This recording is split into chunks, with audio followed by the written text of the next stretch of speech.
ಆತ್ಮೀಯ ಸ್ನೇಹಿತರೆ, ನಿಮ್ಮೆಲ್ಲರಿಗೂ ಸಮಗ್ರ ಸತ್ಯವೇದ ಅಧ್ಯಯನ ಕಾರ್ಯಕ್ರಮಕ್ಕೆ ಪ್ರೀತಿಯ ಸುಸ್ವಾಗತ. ದೇವರ ವಾಕ್ಯಗಳು ನಮ್ಮ ಬಾಳಿಗೆ ನವಚೈತನ್ಯವನ್ನು ಬಲವನ್ನು ನೀಡುತ್ತಿರುವುದಕ್ಕಾಗಿ ದೇವರನ್ನು ಕೊಂಡಾಡೋಣ. ಪ್ರಿಯರೇ, ಇಂದಿನ ವಾಕ್ಯ ಧ್ಯಾನದಲ್ಲಿ ಇದಾದ ನಂತರ ಅಂದರೆ ಏನು, ನಿಜವಾದ ರಾಣಿಯ ಆಯ್ಕೆಯ ಸ್ಪರ್ಧೆ ಹೇಗೆ ಪ್ರಾರಂಭವಾಯಿತು, ಇದರಲ್ಲಿ ದೇವರ ನಡೆಸುವಿಕೆಯನ್ನು ತಿಳಿದುಕೊಳ್ಳಲು ಪ್ರಾರ್ಥನಾ ಪೂರ್ವಕವಾಗಿ ನಮ್ಮ ಅಧ್ಯಯನವನ್ನು ಪ್ರಾರಂಭಿಸೋಣ. ಕರ್ತನಲ್ಲಿ ಪ್ರೀತಿಯುಳ್ಳ ಸಹೋದರ ಸಹೋದರಿಯರೇ, ದೇವರ ಚಿತ್ತವನ್ನು ನೆರವೇರಿಸುವವನು ಸದಾಕಾಲ ಇರುವನು ಎಂಬುದಾಗಿ ಹೇಳಿದ ಯೇಸು ಸ್ವಾಮಿಯ ಪರಿಶುದ್ಧವುಳ್ಳ ನಾಮದಲ್ಲಿ ನಿಮ್ಮೆಲ್ಲರಿಗೂ ನನ್ನ ಹೃದಯಪೂರ್ವಕವಾದ ಪ್ರೀತಿಯ ವಂದನೆಗಳು. ಬನ್ನಿರಿ, ನಮ್ಮ ಧ್ಯಾನದಲ್ಲಿ ನಾವು ಮುಂದೆ ಸಾಗುವಾಗ ಇಂದು ಎಸ್ತರಳ ಪುಸ್ತಕದ 2ನೇ ಅಧ್ಯಾಯದ ಧ್ಯಾನವನ್ನು ಪ್ರಾರಂಭಿಸೋಣ. ಇದರ ಮುಖ್ಯ ಪ್ರಸ್ತಾಪ ನಿಜವಾದ ರಾಣಿಯ ಆಯ್ಕೆಗೆ ಸೌಂದರ್ಯ ಸ್ಪರ್ಧೆ ಎಂಬುದಾಗಿದೆ. ಪ್ರಿಯರೇ, ನಮ್ಮ ಧ್ಯಾನವನ್ನು ಮುಂದುವರಿಸುವ ಹಾಗೆ ಎಸ್ತರಳ ಪುಸ್ತಕ 2ನೇ ಅಧ್ಯಾಯ 1ನೇ ವಚನವನ್ನು ಗಮನಿಸೋಣ. ಅಲ್ಲಿ ಹೀಗೆ ಬರೆದದೆ: ಇದಾದ ನಂತರ ಅರಸನಾದ ಆಶ್ವೇರೋಷನು ಕೋಪವನ್ನು ಬಿಟ್ಟು ವಷ್ಟಿಯನ್ನು, ಆಕೆ ಮಾಡಿದ್ದನ್ನು, ಆಕೆಯ ವಿಷಯವಾದ ತೀರ್ಪನ್ನು ನೆನಪು ಮಾಡಿಕೊಳ್ಳುತ್ತಿರಲು ಎಂಬುದಾಗಿ.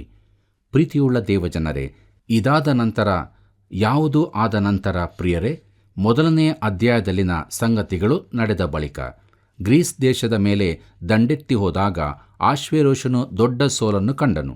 ಈ ಅಪಜಯದ ಬಳಿಕ ಅರಸನು ಬಹು ನಿರಾಶೆಗೊಂಡು ತನ್ನ ಅರಮನೆಗೆ ಹಿಂತಿರುಗಿದನು. ಅದರೊಂದಿಗೆ ವಷ್ಟಿ ರಾಣಿ ಇಲ್ಲದಿರುವುದು, ಆ ಕುರಿತ ಕಾನೂನು ಮೇದ್ಯ ಪಾರಸಿಯರ ಬದಲಾದ ಕಾನೂನಾಗಿರುವುದು ಇದಕ್ಕೆ ಸೇರಿಕೊಂಡಿತು. ರಾಜನು ಕೂಡ ಈ ಕಾನೂನನ್ನು ಬದಲಾಯಿಸಲಾಗದು. ವಷ್ಟಿಯು ಇನ್ನೆಂದಿಗೂ ಅವನ ರಾಣಿಯಾಗಲು ಸಾಧ್ಯವಿಲ್ಲ. ಪ್ರಿಯರೇ, ಆಶ್ವೇರೋಷನು ಗ್ರೀಕರ ವಿರುದ್ಧ ನಡೆಸಿದ ಯುದ್ಧದ ಕುರಿತು ತಿಳಿಯಲು ನಾವು ಜಗತ್ತಿನ ಚರಿತ್ರೆಯಲ್ಲಿ ನೋಡಬೇಕು. ಯಾಕಂದರೆ ಸತ್ಯವೇದದಲ್ಲಿ ಈ ಕುರಿತು ಯಾವ ಸಂಗತಿಯೂ ತಿಳಿಸಲ್ಪಟ್ಟಿಲ್ಲ. ಅವನು ಬಹುದೊಡ್ಡ ಸೈನ್ಯದೊಂದಿಗೆ ಗ್ರೀಕರ ಮೇಲೆ ಯುದ್ಧಕ್ಕೆ ಹೋದನು. ಪಾರಸಿಯರಲ್ಲಿ ಬಹುಸಂಖ್ಯೆಯ ಸೈನಿಕರಿದ್ದರೂ ಅವರು ಗ್ರೀಕರಂತೆ ಯುದ್ಧ ತರಬೇತಿ ಹೊಂದಿದವರಾಗಿರಲಿಲ್ಲ. ಗ್ರೀಕರು ಒಬ್ಬೊಬ್ಬ ಸೈನಿಕನಿಗೆ ತರಬೇತಿಗೆ ಪ್ರಾಮುಖ್ಯತೆ ಕೊಡುತ್ತಿದ್ದರು. ಆದ್ದರಿಂದ ಒಬ್ಬ ಗ್ರೀಕ್ ಸೈನಿಕನು 10 ಮಂದಿ ಪಾರಸಿ ಸೈನಿಕರಿಗೆ ಸಮನಾಗಿದ್ದನು. ಆದ್ದರಿಂದ ಥರ್ಮೋಪೈಲಿಯಲ್ಲಾದ ಮಹಾಯುದ್ಧದಲ್ಲಿ ಇಕ್ಕಟ್ಟಾದ ಮಾರ್ಗದಲ್ಲಿ ಕೆಲವೇ ಮಂದಿ ಒಟ್ಟಿಗೆ ದಾಟಬಹುದಾಗಿತ್ತು. ಆದ್ದರಿಂದ ಗ್ರೀಕ್ ಸೈನಿಕರು ಪಾರಸಿಯ ಸೈನ್ಯದ ಮೇಲೆ ಬಹುದೊಡ್ಡ ಜಯವನ್ನು ಹೊಂದಿದರು. ಇದು ಆಶ್ವೇರೋಷನಿಗೆ ದುರಾದೃಷ್ಟದ ಸೋಲಾಗಿತ್ತು. ಆದರೆ ದೇವರು ಎಲ್ಲವನ್ನೂ ನಿಯಂತ್ರಿಸುತ್ತಿದ್ದನು. ರಾಜ್ಯಾಡಳಿತವು ಪಾರಸಿಯರಿಂದ ಗ್ರೀಕರಿಗೆ ಹಸ್ತಾಂತರವಾಗುವುದರಲ್ಲಿತ್ತು. ಪ್ರೀತಿಯುಳ್ಳ ದೇವಜನರೇ, ತನ್ನ ಈ ಸೋಲಿನ ಬಳಿಕ ಏಕಾಂಕಿಯಾಗಿದ್ದ ರಾಜನು ತನ್ನ ಅರಮನೆಯಲ್ಲಿ ದಿನಾಲೂ ಅತ್ತಿತ್ತ ನಡೆದಾಡುತ್ತಿದ್ದನು. ಅವನು ವಷ್ಟಿಯ ಕುರಿತು ಯೋಚಿಸುತ್ತಿದ್ದನು. ಆದರೆ ರಾಣಿಯ ಕುರಿತು ಅವನು ಮಾಡಿದ ಕಾನೂನನ್ನು ಬದಲಾಯಿಸಲು ಸಾಧ್ಯವಿರಲಿಲ್ಲ. ಈ ಸುಂದರಳಾದ ರಾಣಿಯನ್ನು ಅವನು ಬದಿಗಿರಿಸಿದ್ದನು. ಇನ್ನು ಆಕೆಯನ್ನು ಮರಳಿ ಪಡೆಯಲು ಸಾಧ್ಯವೇ ಇರಲಿಲ್ಲ. ಸೇವಕರಿಗೆ ಅವನ ಮನಸ್ಥಿತಿಯು ಅರಿವಾಯಿತು.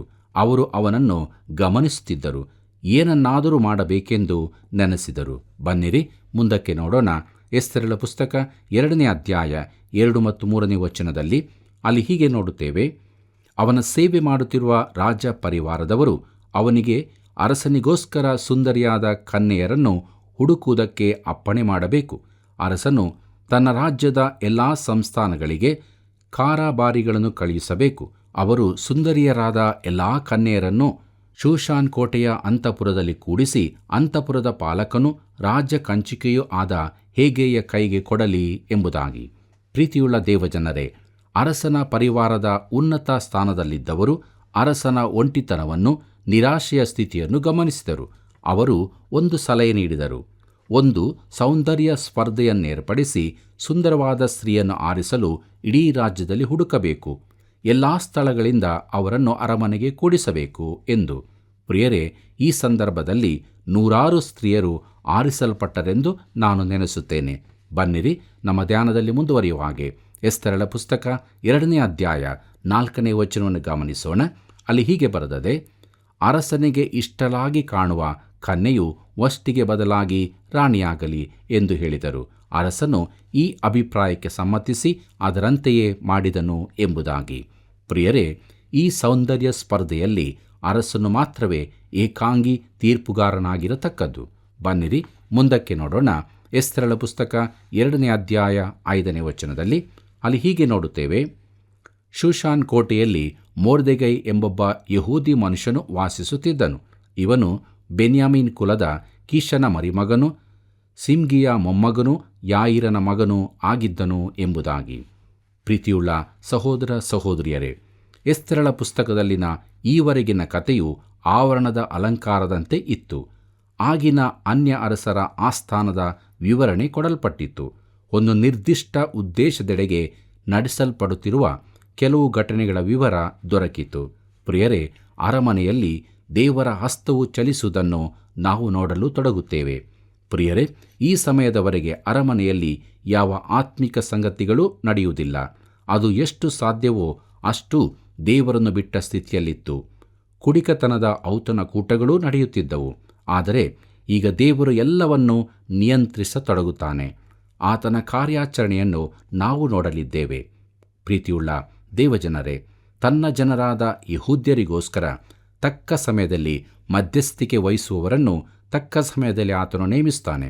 ಅದಕ್ಕೆ ಪೂರಕವಾದ ಘಟನೆಗಳನ್ನೇ ಆತನು ಏರ್ಪಡಿಸುತ್ತಾನೆ. ಪ್ರೀತಿಯುಳ್ಳ ಸಹೋದರ ಸಹೋದರಿಯರೇ, ಒಂದು ವೇಳೆ ಕೆಲವರು ದೇವರು ಸೌಂದರ್ಯ ಸ್ಪರ್ಧೆಯನ್ನು ಒಪ್ಪುತ್ತಾನೆ ಎಂದು ಆಕ್ಷೇಪ ತೆಗೆಯಬಹುದು.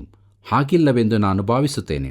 ಆದರೆ ಸ್ನೇಹಿತನೇ, ಒಬ್ಬನು ದೇವರ ಚಿತ್ತದಿಂದ ಹೊರನಡೆದಾಗ ದೇವರು ತನ್ನ ಒಪ್ಪಿಗೆಯಿಲ್ಲದ ಅನೇಕ ಸಂಗತಿಗಳು ನಡೆಯುವುದಕ್ಕೆ ಬಿಡುತ್ತಾನೆ. ಆದರೆ ಈ ಘಟನೆಗಳ ಮೂಲಕ ತನ್ನ ಚಿತ್ತವೇ ನೆರವೇರುವಂತೆ ಮಾಡುತ್ತಾನೆ. ಪ್ರಿಯರೇ, ಈ ಎಸ್ತೇರಳ ಚಿಕ್ಕ ಪುಸ್ತಕದಲ್ಲಿನ ಮುಖ್ಯ ಪಾಠವೆಂದರೆ ದೇವರ ನಿಯಂತ್ರಿಸುವ ಶಕ್ತಿಯಾಗಿದೆ.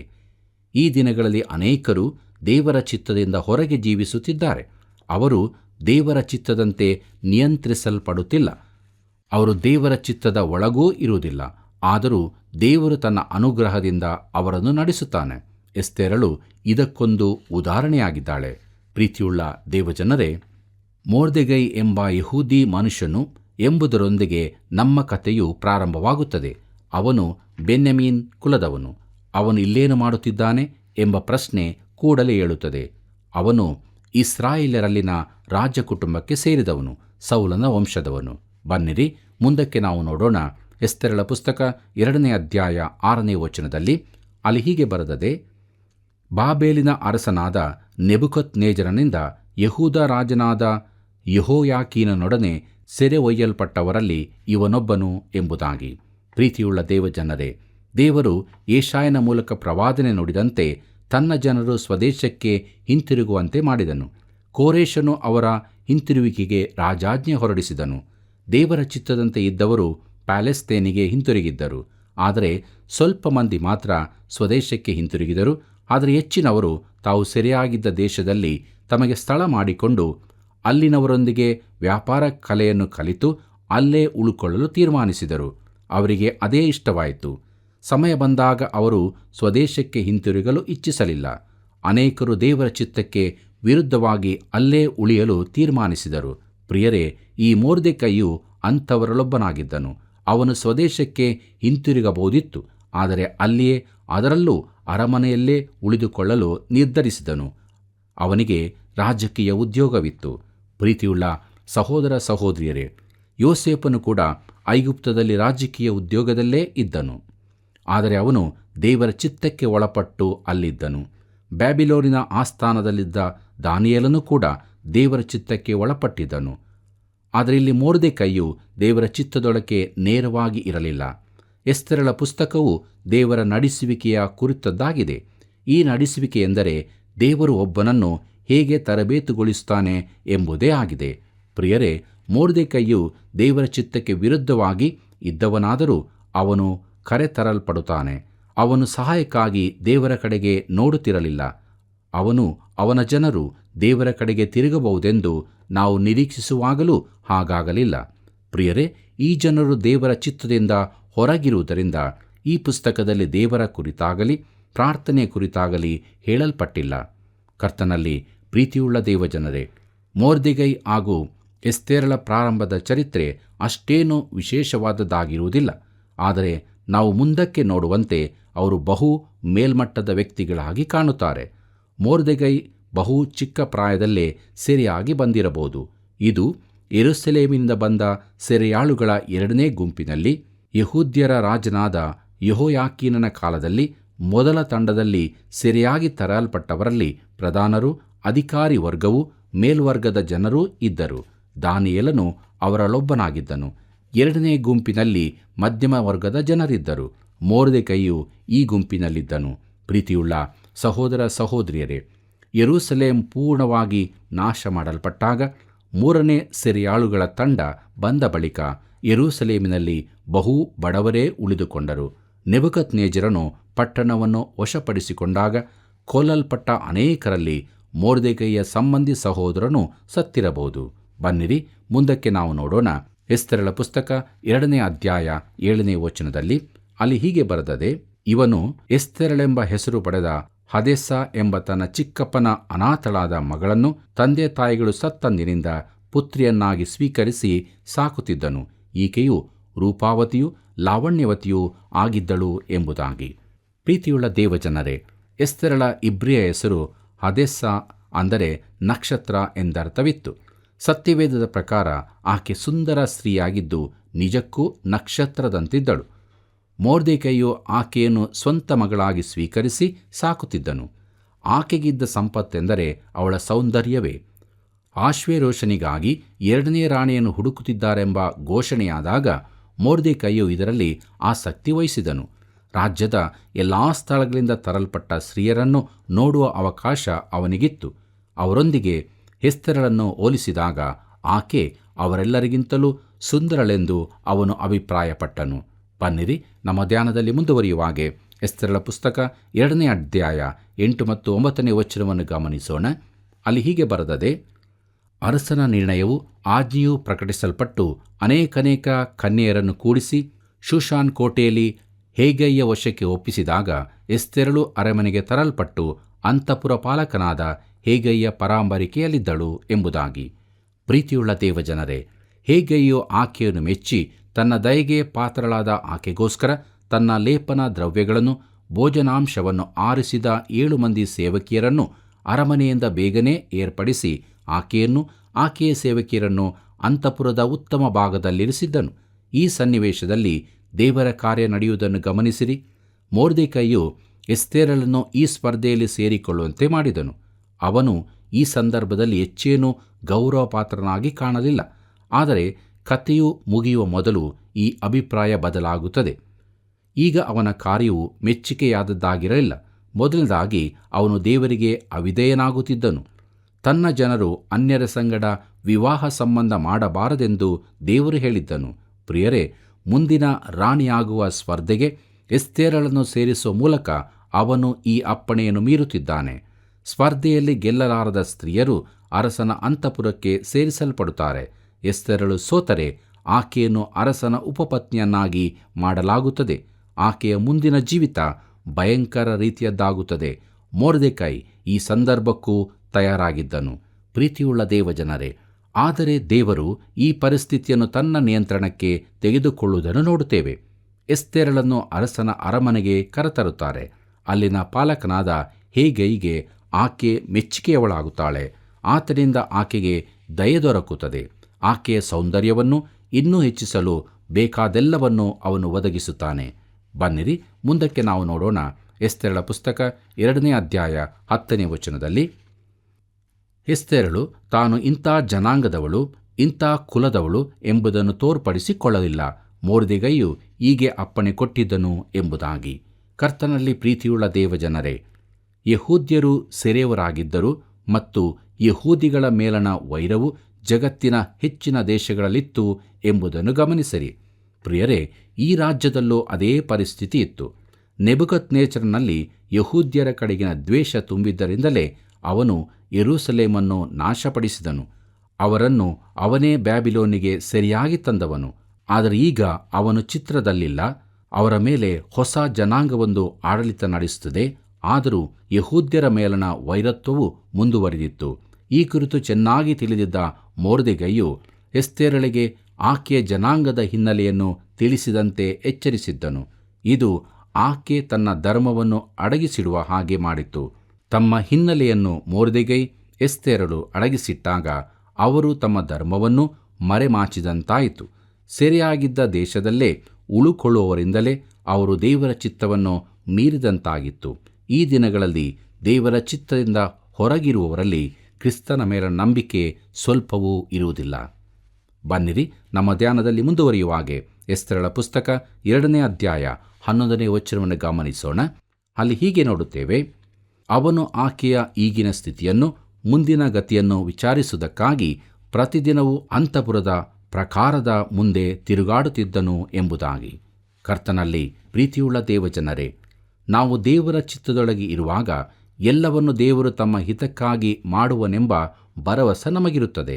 ಆದರೆ ಮೊರ್ದೆಕೈಯು ದೇವರ ಚಿತ್ತದ ಹೊರಗಿರುವುದರಿಂದ ಅವನಲ್ಲಿ ಈ ಭರವಸೆ ಇರಲಿಲ್ಲ. ಆದ್ದರಿಂದ ಮುಂದೇನಾಗುತ್ತದೋ ಎಂಬ ಆತಂಕದಿಂದ ಅವನು ಅತ್ತಿತ್ತ ತಿರುಗಾಡುತ್ತಿದ್ದನು. ಈ ಸ್ಪರ್ಧೆಗೆ ಎಸ್ತೇರಳನ್ನು ಸೇರಿಸುವುದು ತನ್ನಿಂದಾದ ದೊಡ್ಡ ಅಪರಾಧವಾಯಿತೋ ಎಂದು ಚಿಂತಿಸುತ್ತಿದ್ದನು. ಆದ್ದರಿಂದ ಅವನಿಗೆ ನಿದ್ರೆ ಬಾರದಾಯಿತು. ಪ್ರೀತಿಯುಳ್ಳ ದೇವಜನರೇ, ಅವನು ಚಿಂತೆಯಿಂದ ತುಂಬಿದವನಾದನು. ನಾವು ದೇವರ ಚಿತ್ತದಿಂದ ಹೊರಗಿರುವಾಗ ನಮ್ಮಲ್ಲಿ ನಾವು ನಿಶ್ಚಿಂತೆಯಿಂದ ಇರುವುದು ಸಾಧ್ಯವಾಗದ ವಿಚಾರ. ಪ್ರಿಯರೇ, ಈ ಸಂದರ್ಭದಲ್ಲಿ ಅವನು ಎಲ್ಲವನ್ನೂ ದೇವರ ಕೈಯಲ್ಲಿ ಒಪ್ಪಿಸಲಾರದವನಾದನು. ಅವನು ದೇವರ ಹಸ್ತ ನಡೆಸುವಿಕೆಯ ಕುರಿತು ತಿಳಿದಿರಲಾರ. ಆದರೂ ದೇವರು ಇದರಲ್ಲಿ ತನ್ನ ಕಾರ್ಯವನ್ನು ನಡೆಸುತ್ತಾನೆ. ಪ್ರೀತಿಯುಳ್ಳ ಸಹೋದರ ಸಹೋದರಿಯರೇ, ದೈವಾನುಗ್ರಹವೆಂದರೆ ಏನೆಂದು ನಾವು ನೋಡಿದ್ದೇವಲ್ಲ. ತನ್ನಿಂದ ನಡೆಸಲ್ಪಡಲು ಒಪ್ಪದವನನ್ನು ತಾನು ನಡೆಸುವುದೇ ಇದಾಗಿದೆ. ಪ್ರಿಯರೇ, ಈ ಸನ್ನಿವೇಶದಲ್ಲೂ ದೇವರು ಕಾರ್ಯ ತೊಡಗುತ್ತಾನೆ. ಎಸ್ತೇರಳಿಗೆ ಪ್ರಾಶಸ್ತ್ಯ, ವಿಶೇಷ ಆರೈಕೆ, ದಯೆ ಇತ್ಯಾದಿ ದೊರಕಿದ್ದು ಆಕಸ್ಮಿಕವಾಗಿ ಅಲ್ಲ. ದೇವರ ಕಾರ್ಯದಲ್ಲಿ ಆಕಸ್ಮಿಕವೆಂಬುದಿಲ್ಲ. ಆಕೆಯ ಸೌಂದರ್ಯ ವರ್ಧನೆ ಹೇಗೆ ನಡೆಯಿತೆಂದು ನೋಡಿರಿ. ಬನ್ನಿರಿ, ನಮ್ಮ ಧ್ಯಾನವನ್ನು ಮುಂದುವರಿಸುವ ಹಾಗೆ ಕೊನೆಯದಾಗಿ ನಾವು ಎಸ್ತೇರಳ ಪುಸ್ತಕ 2ನೇ ಅಧ್ಯಾಯ 12ನೇ ವಚನವನ್ನು ಗಮನಿಸೋಣ. ಅಲ್ಲಿ ಹೀಗೆ ಬರೆದದೆ: ಕನ್ಯೆಯರ ಲೇಪನ ಕಾಲವು ಪೂರೈಸುವುದಕ್ಕೆ ಗಂಧರಸ ಪ್ರಯೋಗದಲ್ಲಿ 6 ತಿಂಗಳು, ಪರಿಮಳ ದ್ರವ್ಯ ಕಾಂತಿವರ್ಧಕ ದ್ರವ್ಯಗಳ ಪ್ರಯೋಗದಲ್ಲಿ 6 ತಿಂಗಳು, ಅಂತೂ 12 ತಿಂಗಳು ಕಳೆದವು. ಈ ಕಾಲ ಮುಗಿದ ನಂತರ ರಾಜ್ಯಶ್ರೀಯರ ವಿಷಯವಾದ ನಿಯಮದ ಮೇರೆಗೆ ತನ್ನನ್ನು ಸಿದ್ಧಪಡಿಸಿಕೊಂಡ ಪ್ರತಿಯೊಬ್ಬ ಕನ್ಯೆಯು ಅರಸನಾದ ಆಶ್ವೇರೋಷನ ಬಳಿಗೆ ಹೋಗುವಳು ಎಂಬುದಾಗಿ. ಕರ್ತನಲ್ಲಿ ಪ್ರೀತಿಯುಳ್ಳ ದೇವಜನರೇ, ಈ ಕನ್ಯೆಯರು ತಮ್ಮ ಸೌಂದರ್ಯ ವರ್ಧನೆಗಾಗಿ ಪೂರಾ 1 ವರ್ಷ ಕಳೆದರು. ಮೊದಲ 6 ತಿಂಗಳು ತಮ್ಮ ತೂಕ ಸಮಸ್ಥಿತಿಗೆ ತರಲು ಹಾಗೂ ತೈಲ ಚಿಕಿತ್ಸೆ ಮಾಡಲು ಕಳೆದರು. ನಂತರದ 6 ತಿಂಗಳು ಪರಿಮಳ ದ್ರವ್ಯ ಕಾಂತಿವರ್ಧಕಗಳ ಸೇವನೆ ಆಯಿತು. ಅರಸನ ಆಸ್ಥಾನಕ್ಕೆ ಹೋಗಲು ಸಿದ್ಧರಾಗುವುದಕ್ಕಾಗಿ ಅವರು ಪರಿಮಳ ದ್ರವ್ಯದ ಸ್ನಾನವನ್ನೂ ಮಾಡಿರಬಹುದು. ಆದರೆ ಅವರ ಶಾರೀರಿಕ ಸೌಂದರ್ಯ ವೃದ್ಧಿಗಾಗಿ ಎಷ್ಟು ಪ್ರಾಮುಖ್ಯತೆ ಕೊಡಲಾಯಿತು ನೋಡಿರಿ. ಇದು ಮೂರ್ತಿ ಪೂಜಕರ ಸಂಸ್ಕೃತಿಯಾಗಿತ್ತು. ಈ ಎಲ್ಲ ಸಾಧನಗಳಿಂದಾಗಿ ನಮಗಿರುವ ನಿಜವಾದ ಸೌಂದರ್ಯ ವರ್ಧಿಸುವುದೇ ದುಃಖದ ಸಂಗತಿಯಾಗಿದೆ. ಆದರೆ ಪ್ರಿಯರೇ, ಈ ಕನ್ನಿಕೆಯರು ತಮ್ಮ ಸೌಂದರ್ಯ ವರ್ಧನೆಗಾಗಿ 1 ವರ್ಷ ಪೂರ ಕಳೆದರು. ಪ್ರೀತಿಯುಳ್ಳ ಸಹೋದರ ಸಹೋದರಿಯರೇ, ಸ್ತ್ರೀಯರ ಸ್ವಭಾವ ಹೆಚ್ಚು ಬದಲಾಗಲಿಲ್ಲ. ಈ ಸೌಂದರ್ಯ ಸ್ಪರ್ಧೆಯಲ್ಲಿ ಅವರನ್ನು ಸುಂದರಗೊಳಿಸಲು ಎಲ್ಲ ಪ್ರಯತ್ನಗಳು ನಡೆದವು. ಈ ದಿನಗಳಲ್ಲೂ ತುಂಬ ಸೌಂದರ್ಯ ಸಾಧನಗಳು ಉಪಯೋಗವಾಗುತ್ತದೆ. ಆದರೆ ಈ ಕುರಿತಾಗಿ ಎಸ್ತೇರಳು ಇದರಲ್ಲಿ ಸೇರಬಾರದಿತ್ತು ಎಂದಾಗಲಿ ಯಾರೂ ನನ್ನೊಡನೆ ವಾಗ್ವಾದಕ್ಕೆ ಬರಬೇಡಿರಿ. ಎಸ್ತೇರಳು ಈ ಸ್ಪರ್ಧೆಯಲ್ಲಿ ಸೇರಬಾರದಿತ್ತು ಎಂದು ನನ್ನ ಭಾವನೆ. ಆಕೆಗೆ ಯಾವ ಸೌಂದರ್ಯ ಸಾಧನಗಳ ಅಗತ್ಯವೂ ಇರಲಿಲ್ಲವೆಂದು ನಾವು ಮುಂದಕ್ಕೆ ತಿಳಿಯುತ್ತೇವೆ. ಈ ಸೌಂದರ್ಯ ವರ್ಧಕಗಳ ಕುರಿತು ಕೆಲವರು ಕಟುವಾಗಿ ಟೀಕಿಸುವರಿದ್ದಾರೆ. ಪ್ರೀತಿಯುಳ್ಳ ದೇವಜನರೇ, ಎಸ್ತೇರಳು ಇವೆಲ್ಲವನ್ನು ಪಡೆಯುವಂತೆ ದೇವರು ಬಿಟ್ಟನು. ಆಕೆ ಈ ಸ್ಪರ್ಧೆಯಲ್ಲಿ ಸೇರಿದ್ದು, ಅದರ ಮುಖ್ಯಸ್ಥನ ದಯೆಗೆ ಪಾತ್ರಳಾದದ್ದು, ಇದೆಲ್ಲವೂ ದೇವರಿಂದಲೇ ನಡೆದದ್ದು. ಹೇಗೈಗೆ ಎಸ್ತೇರಳು ಎಲ್ಲರಿಗಿಂತ ಸುಂದರಳಾಗಿ ಕಂಡದರಿಂದ ಅವಳನ್ನು ಹೆಚ್ಚಾಗಿ ಗಮನಿಸಿದನು. ಇದು ಕೂಡ ದೇವರ ಯೋಜನೆಯ ಭಾಗವೇ ಆಗಿತ್ತು. ಅದು ಒಂದು ಆಕಸ್ಮಿಕವಾಗಿರಲಿಲ್ಲ. ದೇವರ ಹಸ್ತಕಾರ್ಯ ಆಕೆಯ ಜೀವಿತದಲ್ಲಿ ನಡೆಯುತ್ತಿತ್ತು.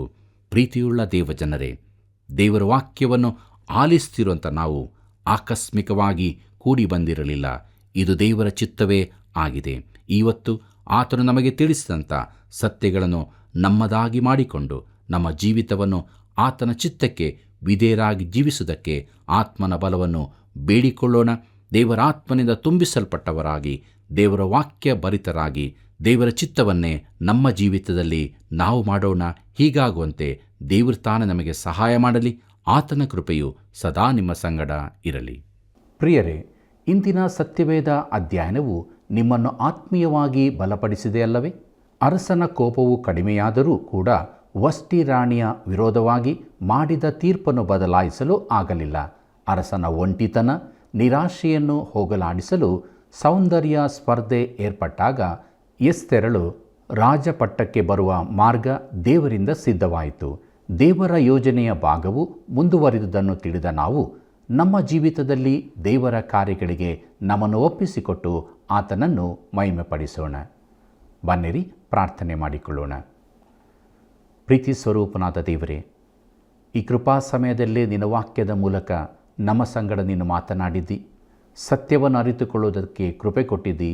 ನಿನಗೆ ಸ್ತೋತ್ರವಾಗಲಿ. ಪ್ರೀತಿಯುಳ್ಳ ದೇವರೇ, ಪ್ರತಿಯೊಬ್ಬ ವೀಕ್ಷಕರ ಜೀವಿತಕ್ಕಾಗಿ ಬೇಡುತ್ತಾ ಇದ್ದೇವೆ. ಎಲ್ಲರನ್ನೂ ನಿನ್ನ ವಾಕ್ಯಗಳಿಂದ ಸ್ಪರ್ಶಿಸು. ನೀನು ಮಾತನಾಡು. ಪರಿಪೂರ್ಣ ಬಿಡುಗಡೆಯ, ಸಮಾಧಾನದ, ರಕ್ಷಣೆಯ ಜೀವಿತಕ್ಕೆ ನಡೆಸಿ ಎಲ್ಲರ ಮೂಲಕವಾಗಿ ನೀನು ಮಹಿಮೆ ಹೊಂದು ಅನುದಿನವೂ ನಿನ್ನ ವಾಕ್ಯದಲ್ಲಿ ನೆಲೆ ನಿಂತು ಫಲಭರಿತವಾದ ನಿನ್ನ ಚಿತ್ತಕ್ಕೆ ವಿಧೇಯರಾದ ಜೀವಿತವನ್ನು ಎಲ್ಲರೂ ಜೀವಿಸುವಂತೆ ಸಹಾಯ ಮಾಡು. ಯೇಸುವಿನ ನಾಮದಲ್ಲಿ ಬೇಡಿದ್ದೇವೆ ತಂದೆ, ಆಮೆನ್. ಪ್ರಿಯರೇ, ದೇವರ ಚಿತ್ತ ಹೇಗೆ ಕಾರ್ಯ ಮಾಡುತ್ತದೆ ಎಂದು ತಿಳಿದುಕೊಂಡಿರಲ್ಲವೇ? ಹಾಗಾದರೆ ಇನ್ನೂ ಅನೇಕರು ದೇವರ ಚಿತ್ತಕ್ಕೆ ಒಳಗಾಗಲು ಇಂದೇ ನಮಗೆ ಕರೆ ಮಾಡಿ ಸೇವೆಯನ್ನು ಬೆಂಬಲಿಸುವಿರಾ? ಮುಂದಿನ ಕಾರ್ಯಕ್ರಮದಲ್ಲಿ ನಾವು ಮತ್ತೆ ಭೇಟಿಯಾಗೋಣ. ವಂದನೆಗಳು.